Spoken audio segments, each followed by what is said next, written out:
At Seattle-Tacoma International Airport, beneath Washington's overcast sky, Isla Morgan, 31, red-haired with gentle features and calm composure, returns home with a light heart, fresh from her honeymoon, still carrying the scent of the Thai sea in her hair.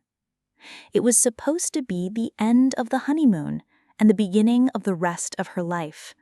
But the arrival gate is empty. Her husband, Declan, isn't there. She waits 10 minutes, 20, an hour. She calls, sends messages, checks flights, traffic, hospitals, nothing. He convinced her to return a day early, claiming he had an urgent work matter.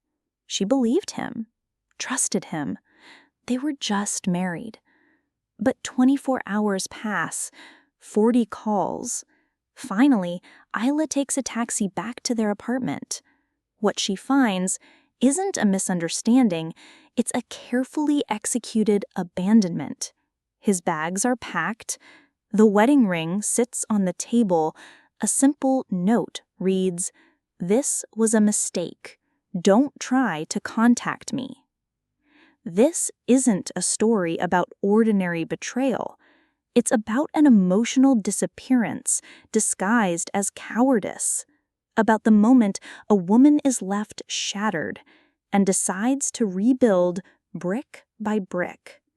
Because Isla doesn't just want to understand what happened, she wants to expose everything he tried to hide, and in the process, uncover a version of herself she never knew existed.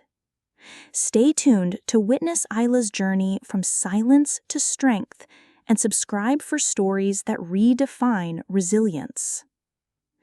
Chapter 1. The Empty Arrival. Seattle-Tacoma International Airport buzzed with the familiar symphony of announcements, rolling luggage, and reunions.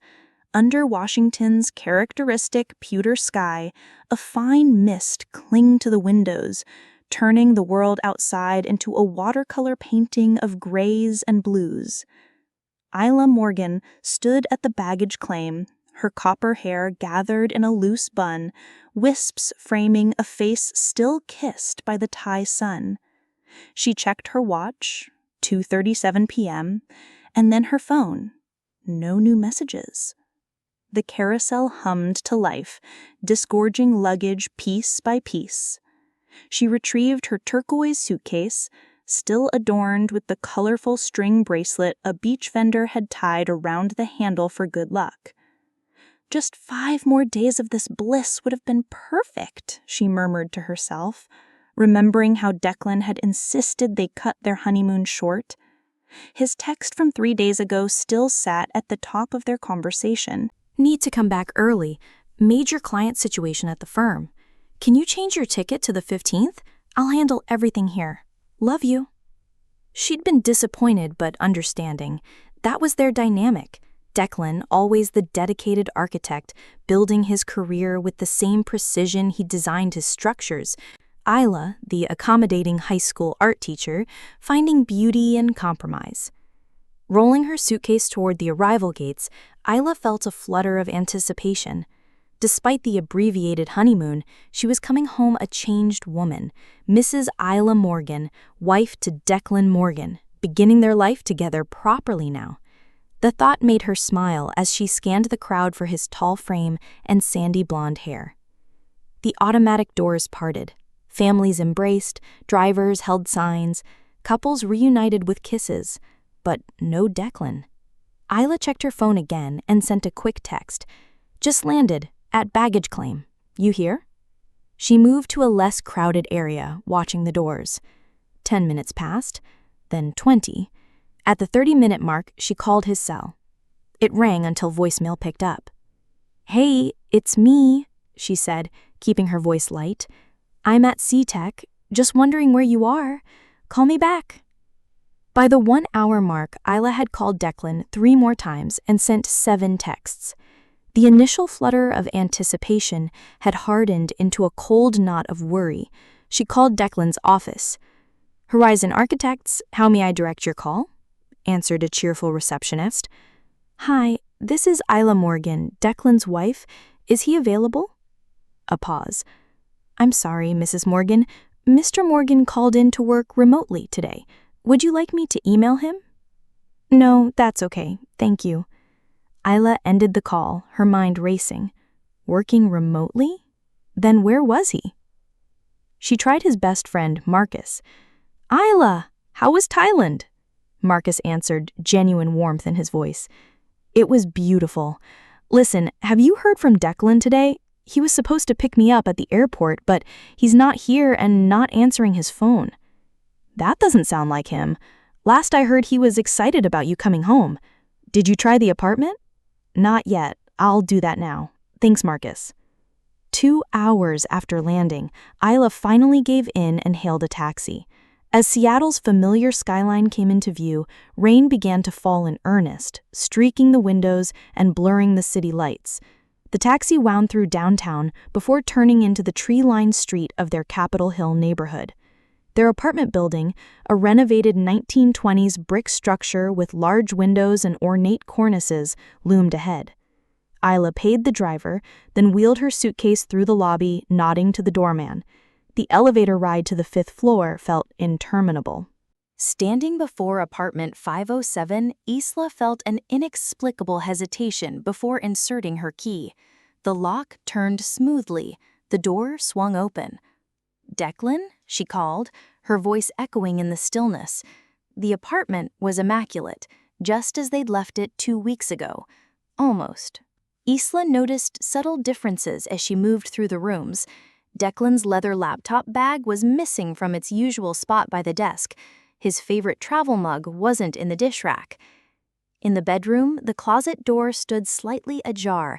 Isla pulled it open to find empty hangers where Declan's suits should have been. His side of the dresser drawers, half empty. Heart pounding, she returned to the living room and noticed what she'd missed before. A plain white envelope on the coffee table next to Declan's wedding band. With trembling fingers, Isla opened it and unfolded a single sheet of paper. 7 words in Declan's precise handwriting. "This was a mistake. Don't contact me." Isla sank to the sofa, the note fluttering from her fingers. Outside, the rain intensified, hammering against the windows like an accusation. She sat motionless as the apartment darkened around her, the truth sinking in with each passing minute. Her honeymoon was over. Her marriage, it seemed, had ended before it had truly begun. If you've ever felt the ground disappear beneath your feet, you know exactly how Isla feels right now. Sometimes the people we trust the most are capable of the deepest betrayals. What would you do if you were in her shoes? Subscribe to our channel to follow Isla's journey as she navigates the aftermath of this devastating abandonment and discovers strengths she never knew she possessed. Chapter 2 reveals the first steps of her transformation. You won't want to miss it. Chapter 2. 40 calls later. 24 hours had passed since Isla found the note. 24 hours of disbelief, rage, grief, and desperate attempts at understanding. Her phone showed the evidence. 40 calls to Declan, all unanswered. 38 text messages, all unread, or at least unreplied to. She sat cross-legged on the living room floor, surrounded by wedding photos spread out like tarot cards predicting a future that would never come. Sunlight streamed through the windows, inappropriately cheerful for the devastation it illuminated. The intercom buzzed, startling her from her trance. "Yes?" Her voice was raspy from crying and disuse. "Isla, it's Vivian. Let me up, honey." Moments later, Vivian Chen, Isla's best friend since college, burst through the door. She took one look at Isla, still in yesterday's clothes, hair unwashed, eyes swollen, and the apartment in disarray, and dropped her purse. "Oh my God, Isla! I've been calling you for hours!" Vivian knelt beside her friend. "What happened?" Wordlessly, Isla handed her the note. She read it, her expression shifting from confusion to shock to fury. "That cowardly, spineless—" Vivian caught herself, taking a deep breath. "When did this happen? Have you heard anything from him? I got home yesterday afternoon. He was supposed to pick me up at the airport, but he never showed. Isla's voice was flat, drained of emotion. He took his clothes, his passport, his laptop, left his ring. Left this. She gestured to the note. 40 calls, Viv. 40. Not one answer. Vivian moved to the kitchen, opening cabinets and the refrigerator. You haven't eaten, have you? Without waiting for an answer, she began pulling out ingredients. First, food, then shower, then we figure this out. As Vivian made scrambled eggs, Isla leaned against the counter, watching her friend's efficient movements. I keep thinking there's an explanation, an accident, amnesia, anything. Isla. I know. His clothes are gone. He planned this. Isla's voice cracked. While I was in Thailand sending him sunset pictures and missing him, he was, what, planning his escape? From what? From me? We've been together for 3 years. We just got married 2 weeks ago. Vivian set a plate in front of her. Eat, please. Isla took a mechanical bite. His parents aren't answering either. His sister's texts are clearly avoiding the subject. It's like they all knew. Have you checked your accounts? Your credit cards? Isla nodded. Nothing unusual. Our joint account is untouched. He didn't take money, just himself. After forcing down enough food to satisfy Vivian, Isla showered, while her friend cleaned up the scattered wedding photos and made the bed. The hot water couldn't wash away the betrayal, but it cleared Isla's head enough to move from shock to a simmering anger. Wrapped in a bathrobe, hair dripping, she emerged to find Vivian at Declan's desk, laptop open. What are you doing? Isla asked. Looking for clues. People don't just vanish without leaving digital breadcrumbs. Have you checked his email, social media? I don't have his passwords. Isla sat on the edge of the bed. We never did that whole share everything thing. He always said relationships needed privacy. Convenient, Vivian muttered. What about his work? Could this client situation be real? I called. He told them he's working remotely. Isla twisted her wedding ring, a simple platinum band that now felt like it weighed 1,000 pounds. I tried Marcus again this morning. He sounded genuinely confused, but I don't know who to trust anymore. Vivian closed the laptop and turned to face her friend.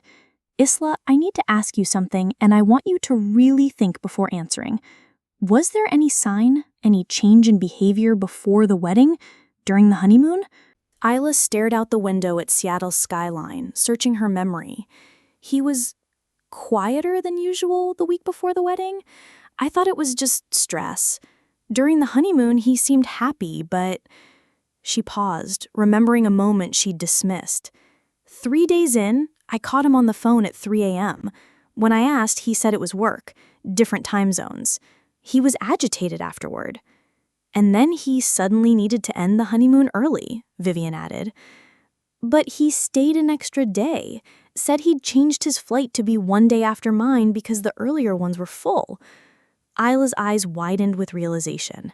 He never intended to pick me up. He wanted me gone first. Vivian moved to sit beside her friend. I know this isn't what you want to hear, but it sounds like he's been planning this. The question is why? Isla stood abruptly, energy surging through her limbs. She began pacing the room. 3 years, Viv. 3 years and not a single sign that he was unhappy. Then this was a mistake. What mistake? Me? Our marriage? His entire life in Seattle? She stopped at the bookshelf, running her fingers along the spines of architecture books and travel guides they'd collected together. Nothing felt real anymore. Not the apartment they'd chosen together, not the bed they'd shared, not the memories that filled every corner.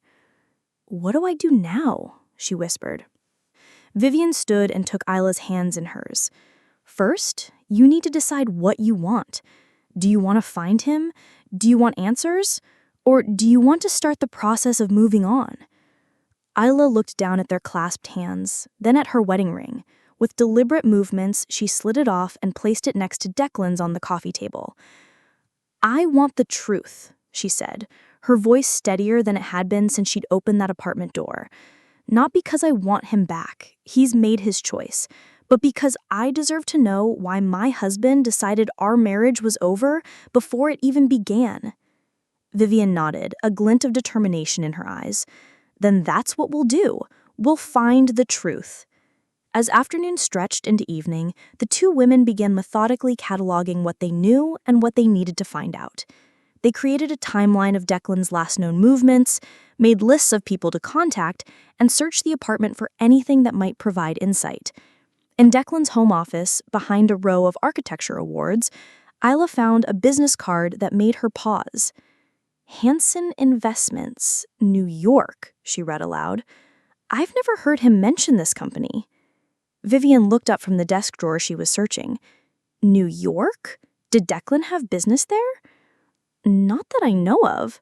Isla turned the card over. On the back, handwritten numbers. Not a phone number. Too long. "This looks like a bank account number?" The discovery energized them both. It wasn't much, but it was something. A thread to pull, a direction to move in. As night fell over Seattle, Isla felt the first stirrings of purpose, replacing the paralyzing shock. She stood at the window, watching the city lights blink on one by one. Somewhere out there were answers. Somewhere was the truth about the man she thought she knew, the life she thought they were building. "Tomorrow," she said quietly, "we start finding out who Declan Morgan really is." Chapter 3. The Truth Beneath. 5 days after discovering Declan's abandonment, Isla sat in the office of Nancy Winters, a private investigator with shrewd eyes and a no-nonsense demeanor. The business card from Hanson Investments lay on the desk between them. "So, you want to find your husband?" Nancy stated, tapping a pen against her notepad. "I want to find the truth," she corrected. She'd repeated this mantra daily, a reminder that she was seeking closure, not reconciliation. Declan's made his choice, but his disappearing act doesn't add up, and I need to understand what happened to move forward. Nancy nodded. "Smart approach. Revenge missions waste time and money. Truth-seeking, that I can work with." She picked up the business card. "This account number is our first lead. I have contacts in banking who can discreetly check if it's active." "Is that legal?" Isla asked. The investigator's lips quirked. "Let's call it ethical gray area research." She made some notes. "Tell me about your husband's behavior before he vanished. Any changes in routine, new friends, unusual expenses?" Isla had prepared for this. He started taking more business trips about 8 months ago. San Francisco, Chicago, once to Toronto. His firm was expanding, so it made sense. But looking back, the timing of these trips rarely aligned with the projects he claimed to be working on. "Good observation," Nancy said. "What else?" "He became protective of his phone. Password changes, taking calls in private." Isla hesitated. "And I found a second phone in his golf bag 2 days ago, prepaid. Call history erased, but there were texts to someone saved as HC about meetings and transactions." Nancy raised an eyebrow.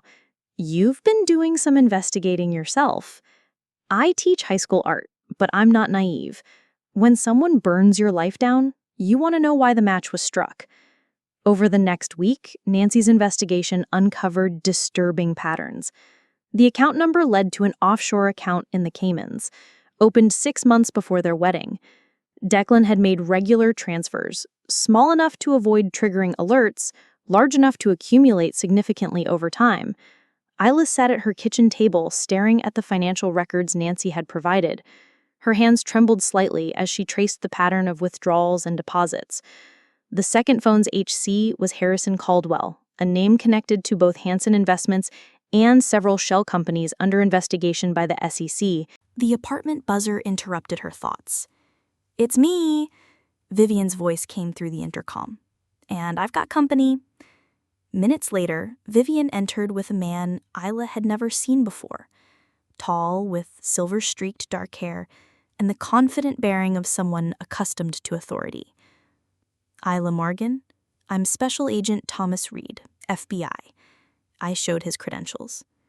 I understand you've been looking into your husband's financial activities? I was heart-raced. Am I in trouble? No, Mrs. Morgan, but we'd like your help. Agent Reed sat across from her.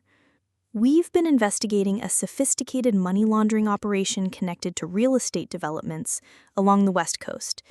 Your husband's firm, Horizon Architects, has been designing several of these properties. Are you saying Declan is a criminal? The words felt surreal leaving her mouth. We believe he became involved with a group of investors using architectural projects to launder money from illegal operations. Based on our surveillance, your husband initially may have been unaware, but eventually became an active participant. Vivian squeezed Isla's hand as Agent Reed continued. 3 weeks ago, one of our operations nearly exposed the network. We believe your husband panicked and fled when he realized we were closing in. The honeymoon, the 3 a.m. call. That's when he found out? Reed nodded. Most likely. Our sources indicate he's in Zurich now, attempting to access the funds he's moved offshore. We have Swiss authorities monitoring the situation. Isla sat back, her mind reeling. The Declan she thought she knew, talented, ambitious, principled, had been laundering money for criminals, had orchestrated their entire relationship around his double life. Did he ever love me? The question escaped before she could stop it. Agent Reed's expression softened slightly. Mrs. Morgan, I can't answer that. But I can tell you that people like your husband, they compartmentalize. The life with you might have been genuine to him even while he was living another life entirely. That's not love, Isla said quietly. That's performance. Later that evening, after Agent Reed had taken her formal statement and left with copies of everything she and Nancy had uncovered, Isla and Vivian sat on the balcony, watching the sunset paint Seattle's skyline in fiery oranges and pinks. What happens now? Vivian asked, handing Isla a glass of wine. The FBI gets Declan, I get a lawyer and file for annulment. I took a sip, savoring the warmth as it spread through her chest. And I start over. Are you okay? Vivian's concern was evident. Isla considered the question carefully. Not yet, but I will be. She looked out at the city.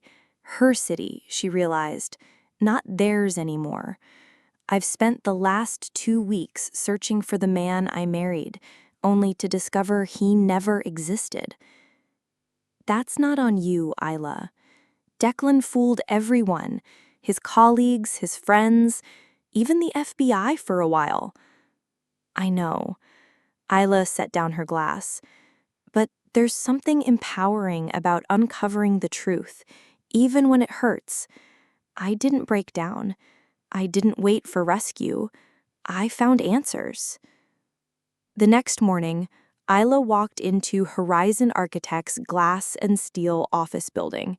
Heads turned as she approached the reception desk, whispers following in her wake. News of Declan's involvement in the FBI investigation had broken that morning. Mrs. Morgan? The firm's senior partner, Eleanor Whitman, intercepted her. We're all in shock. If there's anything we can do... There is, actually. Isla's voice was steady. I'm returning these. She handed over Declan's office keys and building pass. And I'd like to speak with your HR department about removing myself from any benefits or accounts connected to my husband. Eleanor led her to a private conference room where Isla methodically severed the professional ties that bound her to Declan. With each form she signed, each box she checked, she felt lighter.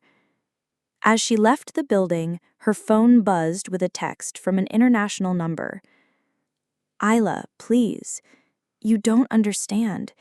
I had no choice. I did it for us. I can explain everything. Just give me time. She stared at the message, the first contact from Declan since his disappearance. For a moment, she felt the pull of 3 years of memories, the echo of promises made under tie stars, the ghost of what might have been. Then she blocked the number. 3 months later, Isla stood in the doorway of her new apartment in a different neighborhood, keys in hand. The space was smaller than the one she'd shared with Declan, but it was filled with light and possibility. Her art supplies occupied the second bedroom, already transformed into a studio where half-finished canvases captured her journey through grief and discovery. The doorbell rang. Vivian stood outside with a bottle of champagne and a small group of friends, people who had stood by Isla through the darkest days, who had helped her pack boxes and unpack truths. "To new beginnings," Vivian toasted, once glasses were filled. "And to the truth," Isla added. "No matter how painful, it's always better than a beautiful lie." Later, as her friends chatted in the living room, Isla stepped onto her new balcony. The Seattle skyline looked different from this angle, parts familiar, parts yet to be explored, like her life now. Her phone vibrated with a news alert. Architect Declan Morgan extradited to U.S. on money laundering charges. There was a photo of him being escorted by federal agents, his face haggard, eyes downcast. Isla felt nothing but a calm certainty that she was exactly where she needed to be. The woman who had stood abandoned at SeaTac Airport was gone, replaced by someone stronger, wiser, and finally, genuinely free. She closed the article and rejoined her friends, stepping into the warmth of her new truth, her real life. Sometimes the most painful endings lead to the most authentic beginnings.